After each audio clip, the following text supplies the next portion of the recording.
how kind. Mr. Worthington? I checked the timetable. Your train leaves tomorrow at 3:30 p.m. Thank you, Tom. Oh. Here's a complimentary cup of tea for all of my favourite guests. Something to cheer you up a little? Nothing's going to cheer me up. This hotel, the holidays, this beautiful place and everybody here. Our honeymoon has been too perfect and tomorrow it's all over. It's not over, Emily. It's just beginning. It's going to last us the rest of our lives. Now then, no more love mush. We've had all we can bear this last fortnight.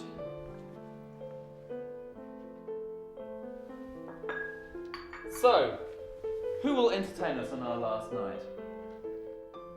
How about you, Mr. Said? We've all done our stuff. I've sung comic songs. The Worthingtons have played duets. Our newlyweds have been a constant source of entertainment. Shut up.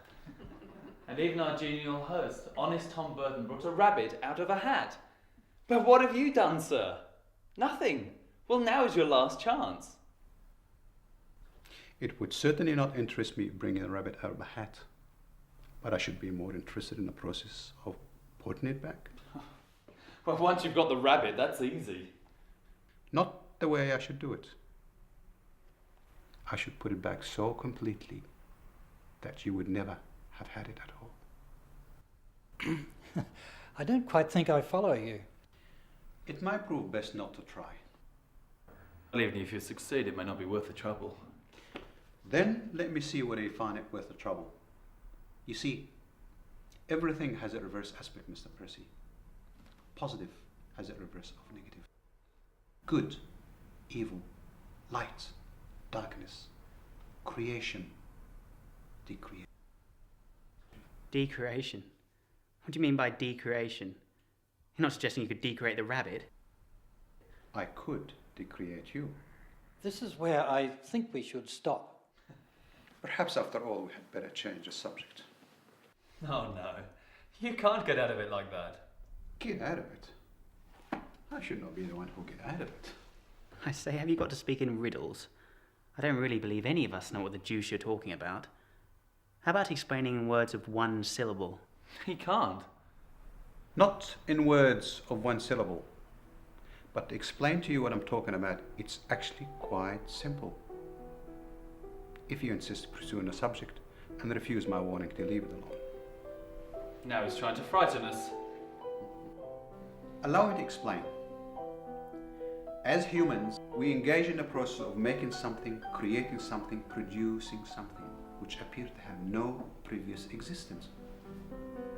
There is another process which can engage our equal interest if we study it, and that's the process of making things that does exist cease to exist. Sounds a bit too much like murder to me.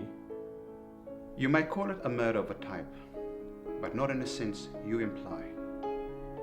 If I suddenly jump out of the chair and stab you on the heart with a knife, your body will cease to function, but would still be there.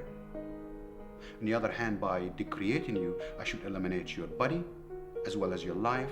I should eliminate everything that connected with you. Everything.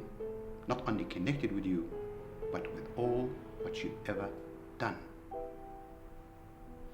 You should be wiped off the page of human history. You'll be gone out more completely than extinguished flame of a candle.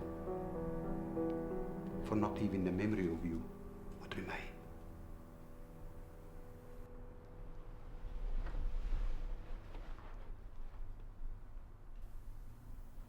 Well, do we proceed? Why not? Why not? Of course the whole thing is a joke. That, from my point of view, is the only fly in the ointment. You mean it will be a joke?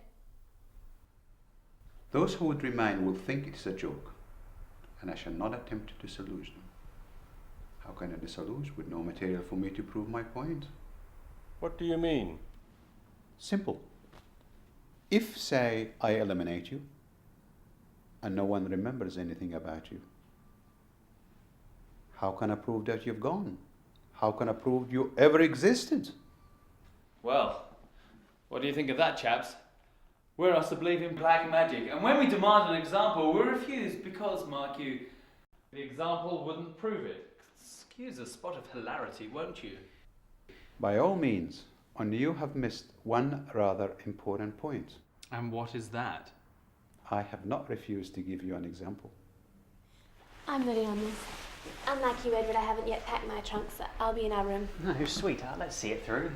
We can't leave in this state of uncertainty. Uncertainty? You don't believe in this, do you? No, of course not, darling goose. And you're not going to either. So we'll see it through. So who will be eliminated? If it's one of us, I hope we go together.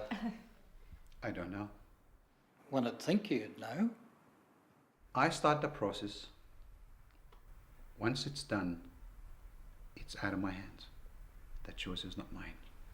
Then whose is it? The process is. Perhaps the process will choose you. In that case, I shall not have to listen to your triumph. Well then, let's put out the lights. Is that absolutely necessary? It is advisable.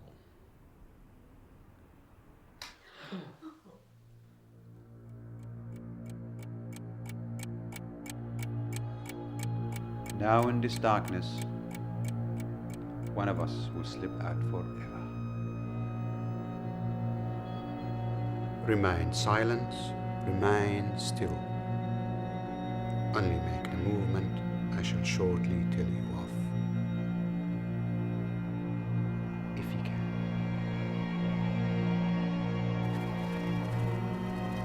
Do you feel something against your throat? This is how it happens.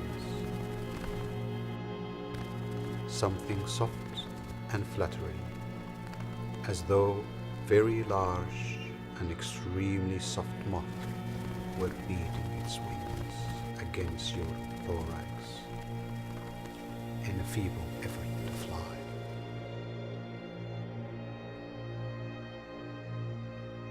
Move your hands gently, gently.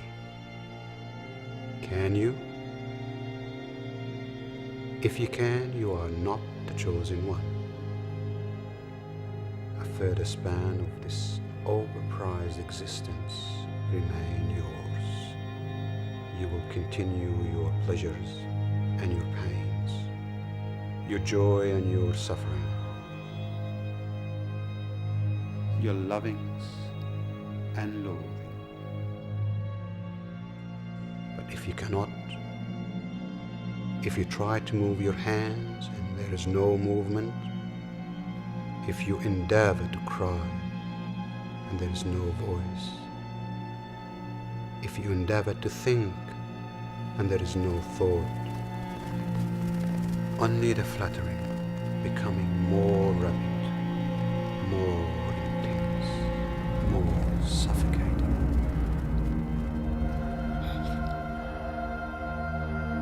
A body invading your own, atom by atom, until you become one with it, and find yourself embraced by nothingness.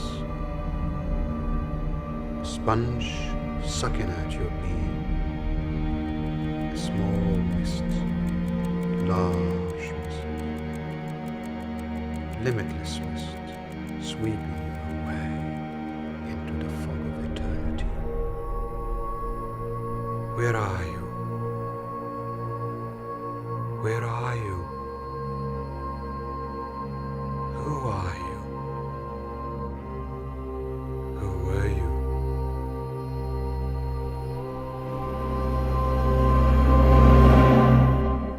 Lights, for God's sake, lights! Is everybody here? Yes. The lot. Oh, thank God. Well, damn it, what did you expect? I never want to do anything like that again. Hello, Percy. I quite made up my mind you were for it. So you really were pulling our legs. I hope you forgive me. You did ask for entertainment, you know. And you gave it to us. Jolly good show.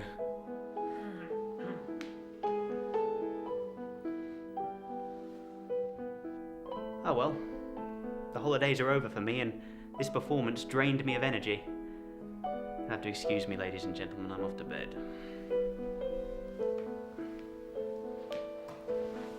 I say, Tom, any chance of getting me my trunk to the station tomorrow? I can manage that, sir.